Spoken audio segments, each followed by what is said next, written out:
Thank you sir, thank you, please sir. Sir again बहुत बहुत शुक्रिया, आपने समय दिया हमें। इज़राइल और हमास की जंग चल रही है सर, उसी को समझना मेरे लिए बहुत ज़रूरी था कि क्या इसका आने वाले वक्त में इम्पैक्ट हो सकता है। जिस हिसाब से जंग चल रही है और एक जो सरप्राइज़ दिया सर, मुझे लगता है कि उससे शुरू करना ज़्यादा ज़रूरी है। उम्मीद नहीं की जाती थी, क्योंकि भारत में भी हम मिसाल देते थे कि देखिए जो इंटेलिजेंस एजेंसी हैं या जो इंटेलिजेंस का काम करती हैं, इज़राइल एक एग्ज़ाम्पल के तौर पे हम लेते थे। लेकिन यहाँ पे एक बड़ा फेलियर मौसाद का भी हुआ, इज़राइल का भी हुआ।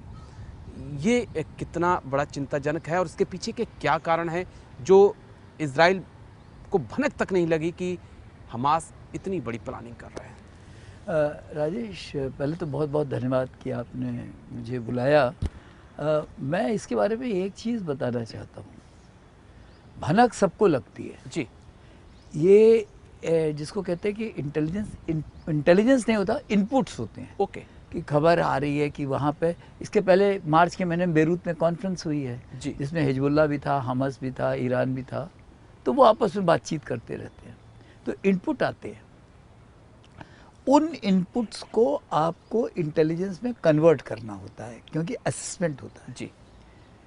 तो मेरे हिसाब से इसमें जो अगर आप देखो, कुछ दिन पहले एक खबर आई थी कि अलास्का पे अटैक की उम्मीद है।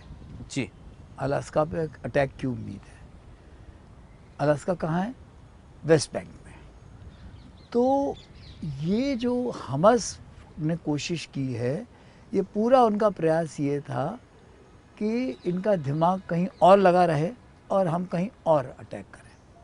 तो ये एक बहुत बड़ी, एक तो ये बहुत बड़ी कि डिसेप्शन था एक तरीके से, कि पूरा ध्यान जो था इजरायली इंटेलिजेंस एजेंसीज का वो वेस्ट बैंक पे था, कि जो कुछ होना है वो वेस्ट बैंक में होना है, गाज़ा में नहीं होगा, ये इनको लग रहा था। तो ये तैयार भी नहीं थे इसके लिए। जी। दूसरा क्या है कि जो एक ह्यूमन होती है, ह्यूमन इंटेलिजेंस, बिल्कुल सर। आप कितनी भी टेक्नोलॉजी लगा लो, उसको कोरबोरेशन आपको ह्यूमन इंटेलिजेंस से ही करना पड़ेगा। ठीक। कि भाई जो दिख रहा है वो क्यों हो रहा है, ये एक बहुत बड़ी चीज़ है। ये वो इंसान जब खुद ग्राउंड पे जाता है तब उसको पता चलता है। इजराइल टेक्नोलॉजी में आगे बढ़ता जा रहा है, लेकिन ह्यूमन में वो वीक हो गए। ओके। चाहे वो मैन पावर की कमी है, जो भी है। अगर आप गौर से देखो तो अच्छा, ये ऑपरेशन जो है ना, ये एक दिन में नहीं प्लान हुआ। बिल्कुल सर। इसके लिए मेरा अपना असेसमेंट है, कम से कम भी लगे होंगे 2 साल। ओके। 2 साल से ये तैयारी कर रहे थे, क्योंकि आप देखिए कि इन्होंने आयरन डोम की भी, इन्होंने देखा कि जब रॉकेट छोड़ेंगे जी। तो आयरन डोम की कैपेसिटी है 300 पर मिनट। उसने 7,000 रॉकेट मारे हैं। अगर 7,000 रॉकेट मारे हैं तो आयरन डोम की तो कैपेसिटी के बाहर है, तो पता ही नहीं चलेगा। तो ये जो है, अच्छा उसने ये भी देख लिया कि जो नियरेस्ट यूनिट है कितनी देर में रिएक्ट करेगी।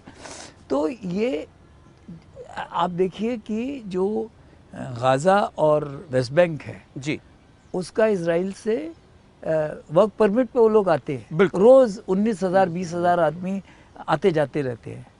तो उनमें से कौन क्या है, क्या पता चलता है, कौन देख रहा है, कैसे कर रहा है। तो ये जो ह्यूमन इंटेलिजेंस वाला पोर्शन है, उन्होंने अच्छी तरह ऑब्जर्व किया हुआ था। ठीक सर। तो ये सब चीज़ें जो मिल करके जो कोशिश हुई है, तो ये तैयारी थी। दूसरा, इसके साथ ही ये मिलिट्री के तौर पे तो बहुत तगड़ा ऑपरेशन है। बिल्कुल। मिलिट्री के तौर पे बहुत तगड़ा ऑपरेशन है। एज ए प्रोफेशनल इसकी हम लोगों को बहुत मतलब इसको कहते हैं कि एक एडमिरेशन है, लेकिन साथ ही ये टेररिस्ट ऑपरेशन है। जी। मिलिट्री वाले जो हैं वो बुढ़ों को नहीं मारेंगे। मिलिट्री ऑपरेशंस में लड़कियों को आधा नंगा करके नहीं घुमाया जाएगा, या किसी को माँ बाप के सामने उसकी बेटी को गोली नहीं मारी जाएगी, या बाल पकड़ के नहीं खींचा जाएगा। तो ये जो एक एंगल ये इन्होंने दिया हमास ने, वो इसलिए कि लोगों को शॉक करने के लिए, ओके, एक तरह से उनके मन में एक भय पैदा करने के लिए। इस सब में जो सबसे बड़ी चीज़ है कि जो मोसाद की और आईडीएफ की एक इनफेलिएबिलिटी थी कि मतलब ये तो मतलब मिसाल दी जाती थी कि भाई इंटेलिजेंस का मतलब मोसाद है, मोसाद है। कि मतलब अगर इज़राइल में भी कुछ हो रहा है तो मोसाद को सब पता है, गाज़ा में हो रहा है तो भी पता है, कहीं पे भी हो रहा है उसको सब पता है, और वो रिएक्ट करने की उनकी एबिलिटी है। वो एक तो उन्होंने तोड़ दिया जी, इसको बनाने में मोसाद को अगले 20 साल लग जाएंगे। बिल्कुल। Let us be honest. मैं एक दो तीन चीज़ें और जो समझना चाहता हूँ आपसे, बड़ा इंटरेस्टिंग लगा देख के कि अगर आपके पास 10 से 20-30 हज़ार रॉकेट्स हैं और अगर मोसाद को इजराइल को पता नहीं है तो ये भी एक बड़ा चिंता का कारण हो सकता है। और रॉकेट एक दिन में नहीं आए हैं, कई समय से आए हैं और कोई रास्ता भी नहीं है। एक या तो आप इजिप्ट से आ सकते हैं या समुंदर से आ सकते हैं, फिर वो आए कहाँ से? एक चीज़ मैं ये समझना चाहूँगा। दूसरी, क्या जो हमास ने जिस प्रकार से पूरे सिस्टम को हैक कर लिया 3 से 4 घंटे के लिए, क्या ये अकेले मोसाद का काम हो सकता है या कोई बिग प्लेयर है जिसने सब कुछ जाम कर दिया? एक चीज़ ये भी तो हो सकती है सर। बिल्कुल, आपका जो ये प्रश्न है बहुत वाजिब है और इसमें कोई शक नहीं कि ये मैं इसमें एक हिस्टोरिकल एग्जांपल देता हूँ जी, कि जब 1948 में जब इज़राइल स्टेट पूरी तरह बना भी नहीं था, जनवरी से और अप्रैल के महीने के बीच में इन्होंने क्या किया, धीमे धीमे करके हथियार भेजने शुरू किए। कैसे? वो ट्रैक्टर आते थे, हाइफा पे अनलोड होते थे, अल आरिश तक आते थे, तो उसमें ट्रैक्टर के अंदर वो आ जाते थे। तो जो उस वक्त जो पैलेस्टीनियंस थे, Haji al Amini and all those things, या खादर हुसैनी, हाजल अमीन वो लीडर था, हाजल अमीनी, हाजल हुसैनी अमीन लीडर था, खादर उसका मिलिट्री लीडर था। तो उन लोगों को पता नहीं चल रहा था। वैसा ही ये हुआ, ये एक दिन में नहीं आए, इसीलिए मैंने बोला कि ये 2 साल से प्रिपरेशन चल रही है। अच्छा, बीच बीच में रॉकेट दागते रहते थे, तो ये स्मग हो गया कि रॉकेट आते हैं, हमारा आयरन डोम इसको देख लेता है। लेकिन उन्होंने देख लिया कि आयरन डोम की ये कमज़ोरी है, तो उनका अच्छा मैं इतने रॉकेट एक साथ मारूंगा कि आयरन डोम तो फेल हो जाएगा। वही एग्जैक्टली हुआ। तो ये जो तैयारी है ये एक लंबे समय से चल रही थी जी। और एक डिटर्मिन्ड एनिमी के लिए पहले उसने ऑब्जर्व किया कि कैसे ये ऑपरेट करते हैं, ठीक सर, फिर वो लाए। दूसरा, ये जो 6-8 घंटे का है, तो जैसे मैंने पहले बताया कि वहाँ के लिए तो तैयार ही नहीं थे। बिल्कुल। अच्छा, दूसरा, दो उन्होंने ये उनको कभी मतलब अपने स्ट्रांग आर्म में ये इतने जिसको कहते हैं घमंड में थे इजरायली कि भैया वहाँ उनकी 2 फॉर्मेशन हेडक्वार्टर को भी उन्होंने अटैक किया। ओके। उसके लिए तैयार नहीं थे। 2 ब्रिगेड वहाँ पे जो थी उन पे उनको अटैक किया है।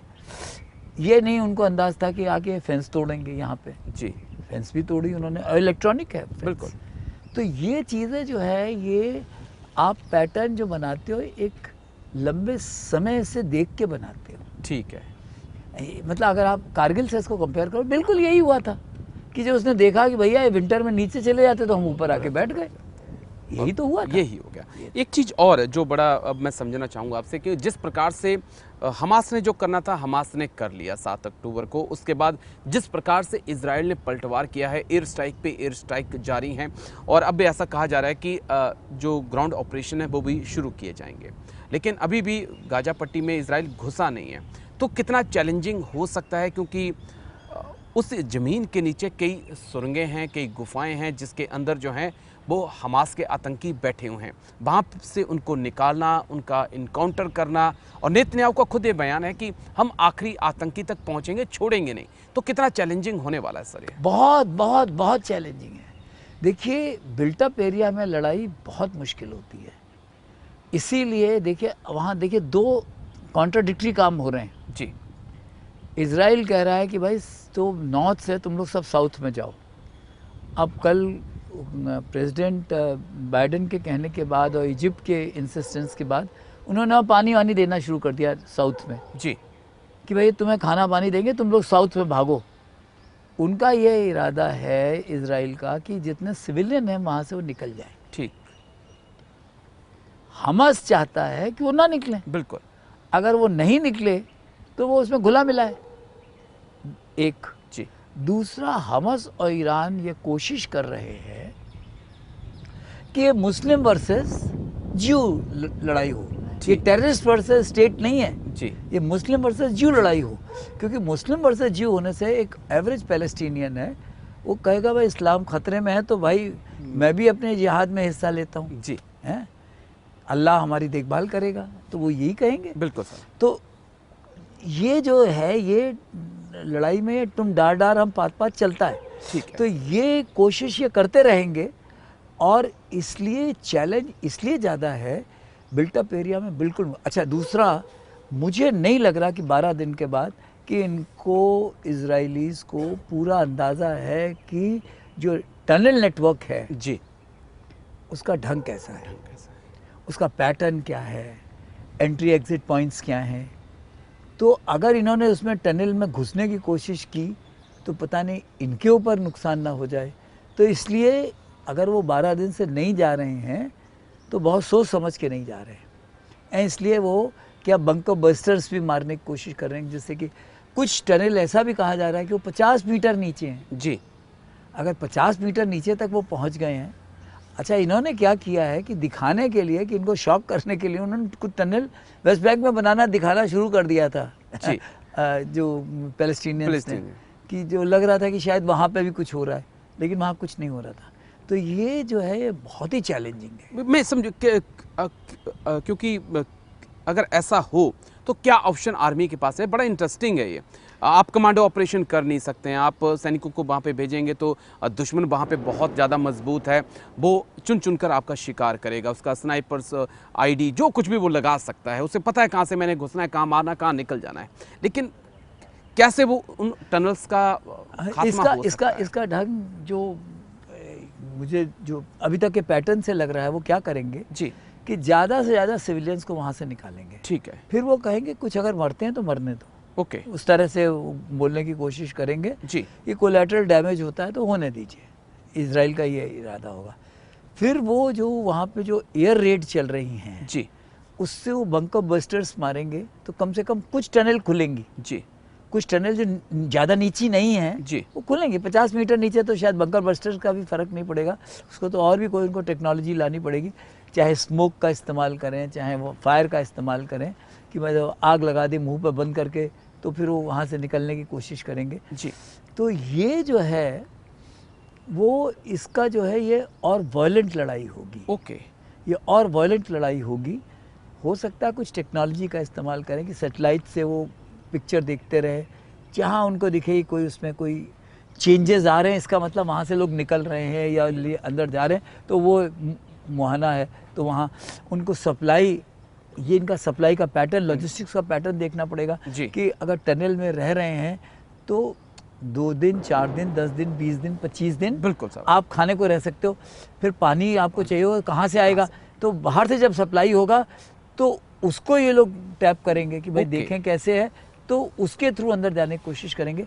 तो ये बड़ा लॉन्ग ड्रोन प्रोसेस चलेगा। ठीक है, एक चीज़ और, क्योंकि अब 2 बड़े बिग प्लेयर आ चुके हैं, अमेरिका ने 2 अपने एयरक्राफ्ट कैरियर भेज दिए हैं, बाइडन उससे पहले उनके रक्षा मंत्री, विदेश मंत्री तमाम दौरा कर चुके हैं इजराइल का।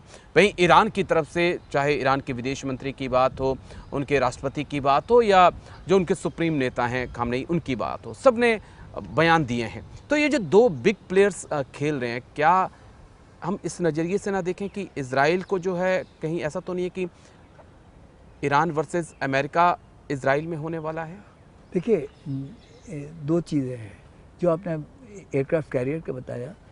तो अमेरिका का इंटरेस्ट इस वक्त सिर्फ, सबसे बड़ा इंटरेस्ट ये है कि समुद्र के रास्ते से कोई टर्की है, ओके। टर्की आ सकता है, जी टर्की आने की कोशिश ना करे, हैं, तो समुद्र के रास्ते से जो वेजिटेरियन है कोई आ ना सके, तो इसलिए उन्होंने उनको ब्लॉकेट कर रखा है।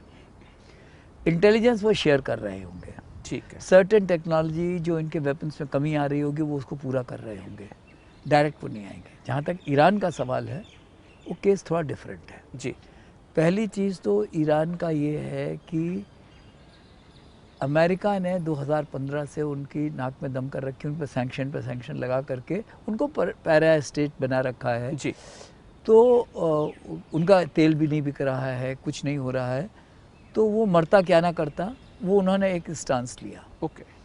दूसरा जो हिजबुल्ला है वो टोटली ईरान के साथ है, क्योंकि हिजबुल्लाह जो है शिया ऑर्गेनाइजेशन ठीक है सर।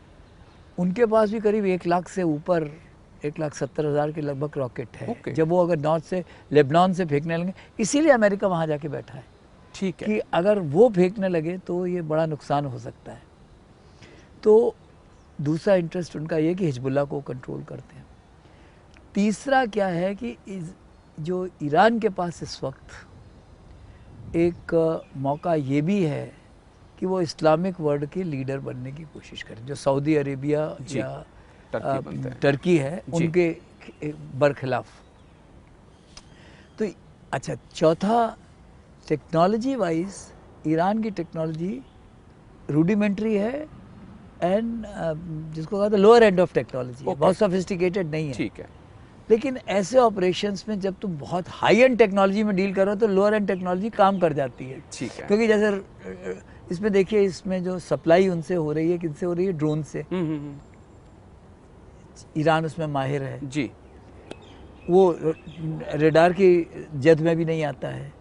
तो और दूसरा, इस तरीके से जो वो कर रहे हैं कि वो जो रॉकेट में जो सपोर्ट दे रहे हैं, तो वो सब देने की वजह से ईरान तो बहुत डीपली इन्वॉल्व है, इसमें कोई शक नहीं है। बिल्कुल इसमें कोई शक नहीं होना चाहिए कि ईरान इसमें पूरी तरह से संलिप्त है। मैं एक चीज़ और, क्योंकि जंग और ताकत में कितना बदलाव आया है। एक वक्त था जब इजराइल ने 8 देशों को एक साथ में हरा दिया, उसके बाद भी कई जंग हुई, इजराइल हावी रहा।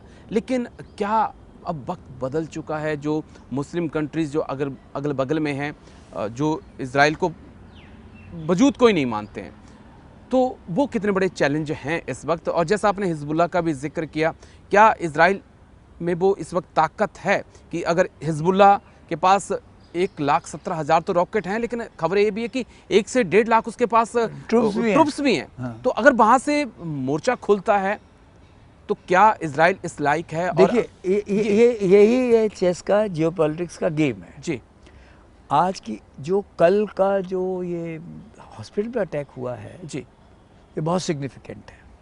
कैसे? देखिए, ईरान ने पहले कोशिश की इस्लाम वर्सेस जियो, बिल्कुल सर।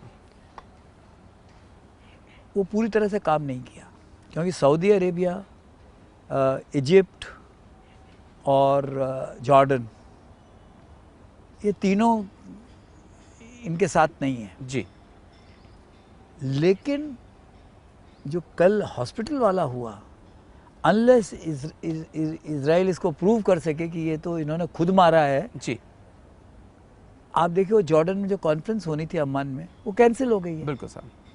जिसके लिए बाइडेन वहाँ गए हैं। जी तो ये लड़ाई चलेगी इस तरीके से। इजराइल का इंटरेस्ट ये होगा कि अरब वर्ल्ड को एक ना होने दिया जाए। ओके। ईरान का इंटरेस्ट होगा कि अब पूरी मुस्लिम वर्ल्ड एक हो जाए। लेकिन होगा नहीं, कभी भी नहीं होगा, क्योंकि सबसे बड़ा कारण क्या है? शिया सुन्नी डिवाइड। ओके। ईरान शिया है, जी टर्की सुन्नी है, सऊदी अरेबिया सुन्नी है। तो अच्छा, इसमें एक जो है जिसका वो जो इस्लामिक जिहाद वाला ग्रुप है उनका, जी जी जी उसको लोग मिस कर रहे हैं। ओके। कल का ये उम्मीद की जा रही है कि इस्लामिक जिहाद ग्रुप जो है, ये उन्होंने फायर किया फायर किया है। तो ये जो वहाँ का ये डायनेमिक्स है, ये बहुत जिसको कहते हैं मौजू है, इसको जी। हम लोगों को भूलना नहीं चाहिए।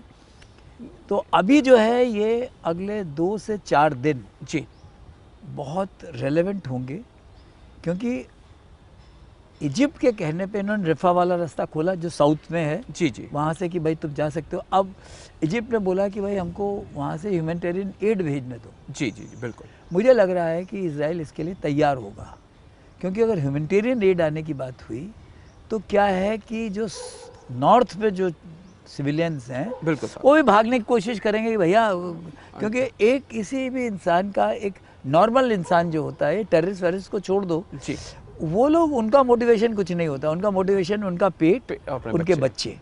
एक और बड़ा अहम पॉइंट सर, इतना बड़ा नरसंहार हो गया, हमास के हमले में 1500 से ज़्यादा इजरायलियों की मौत हो गई, लेकिन जब चीन और रूस की तरफ मैं देखता हूँ तो एक चुप्पी दिखाई पड़ती है। इतने ज़्यादा लोगों की मौत हो जाए और वो भी आतंकी हमले में, और अगर आप चुप रहें तो कई सवाल खड़े होते हैं आपकी सोच पर भी और आपके समर्थन पर भी। कैसे देखेंगे सर? हाँ, ये देखिए ऐसा है कि जियो पॉलिटिक्स में कोई दोस्ती दास्ती तो होती नहीं है। जी। आप अगर देखो पिछले कुछ दिनों से चीन कोशिश कर रहा है मिडल ईस्ट में पैठ बनाने के लिए। मिडल ईस्ट में उसको मालूम है कि इजराइल से उसकी दाल गलेगी नहीं, क्योंकि इजराइल अमेरिका के खिलाफ नहीं जाएगा, अमेरिका इजराइल के खिलाफ नहीं जाएगा, क्योंकि वहाँ की जो ज्यू लॉबी है वो बहुत स्ट्रॉन्ग है अमेरिका में, बिल्कुल। तो उसकी वजह से वो वैसे के वैसे रहेंगे। ठीक है। हैं, तो ये जो चाइना का है, चाइना जो है वो कोशिश कर रहे हैं कि इसमें सबसे बड़ी चीज़ जो है चाइना का BRI वाला, BRI, और दूसरे ये मिडल ईस्ट में वो कोशिश कर रहे हैं, मिडल ईस्ट और ईरान में। जी। आपने देखा होगा 2021 में उन्होंने एक पैक्ट किया था $400 बिलियन का अगले 25 साल के लिए ईरान के साथ, जी, कि उनको ऑयल वो सप्लाई करेंगे और उसके आगे का ये होगा। दूसरा जो कोशिश कर रहे हैं कि सऊदी अरेबिया से उन्होंने आपस में दोस्ती कराने की कोशिश की है, सऊदी की, ठीक है, तो ईरान से, तो वो एक चाइना का अपना इंटरेस्ट है। रशिया का इंटरेस्ट सीरिया से है, ठीक, ओके। तो सीरिया से वो जो है वो उस पर उनका इंटरेस्ट चल रहा है। जी। तो इस सब के चलते हुए अगर आप देखें, उन्होंने एक बहुत बिनाइन सा स्टेटमेंट दिया है कि भाई लड़ाई झगड़ा नहीं होना चाहिए, ये बातचीत से सुलझाना चाहिए। जी। अब वहाँ क्या है, परसेप्चुअल इनकॉन्ग्रुएंस है। जो इजरायलीज हैं वो कहते हैं कि ये तो हमारा देश है, बिल्कुल। वो उसको बोलते ही नहीं है कि ये इजराइल था, ये पहले पैलेस्टाइन था, वो कहते हैं जूडिया समारिया था ये। जी। तो वो कहते हैं कि भाई 72 BC में हम यहाँ से मार के भगाए गए हैं, ओके, या रोमन्स आए हैं, जी, तो हम तो अपने देश में आए हैं। ये पैलेस्टीनियन तो अरब है, ये तो बाद में आए हैं, 7th और 9th सेंचुरी में आए हैं। पैलेस्टीन कह रहे हैं अरे भाई 1917 में जब ये बेल्फोर डिक्लेरेशन हुआ है, जब से ये ज़्यादा 1880 के आसपास से आने शुरू हुए, उसके पहले तो हम मेजॉरिटी में थे, बिल्कुल, तो ये तो हमारा देश है। तो ये जो लड़ाई है ये चलती रहेगी और इसका कोई समाधान नहीं है। ठीक है। एक चीज़ और जो मैं समझना चाहता हूँ आपसे, बड़ा इंटरेस्टिंग सा सवाल भी है और बड़ा अहम सवाल भी है सर, कि ये जो हमास ने अटैक किया है, इसके बाद क्या लश्कर, जैश, हिजबुल मुजाहिदीन, TTP, ISIS, खुरासान, जो भी जितने भी आतंकी संगठन है, क्या वो सोच नहीं रहे होंगे कि अगर हमास ऐसा कर सकता है तो हम क्यों नहीं कर सकते? क्यों नहीं, पहले तो उन्होंने 2 बार किया है जी भाई। 26/11 ऐसे ही हुआ था, कारगिल ऐसे ही हुआ है। तो अब जो है ये लोग सब एक साथ मिलकर कोशिश कर सकते हैं। और आज क्या है कि आज की तारीख में, पहले इंडिया थोड़ा सा उसकी पॉलिसी थोड़ी सी बिनाइन सी होती थी कि बहुत ज़ोर से नहीं बोलना, बहुत लेकिन आज का भारतवर्ष जो है थोड़ा मस्कुलर पॉलिसी हो गई है। ठीक है। तो सबसे ज़रूरी चीज़ ये है आज के भारतवर्ष में कि हमको जो इनपुट आज भी आ रहे हैं, ओके, लेकिन उस इनपुट को इंट में कन्वर्ट करने की कैपेबिलिटी होनी चाहिए। ठीक है। ह्यूमन हमारी स्ट्रांग होनी चाहिए। आफ्टर ऑल, आप अगर गौर से देखो, जो उड़ी हुआ या पठानकोट हुआ जी, तो आपके अंदर आके ठोक के चले गए ना, तब भी तो इंट फेलियर हुआ। जी। इनपुट तब भी थे, ओके, इनपुट तब भी थे, लेकिन इनपुट को हम लोगों ने समझा नहीं।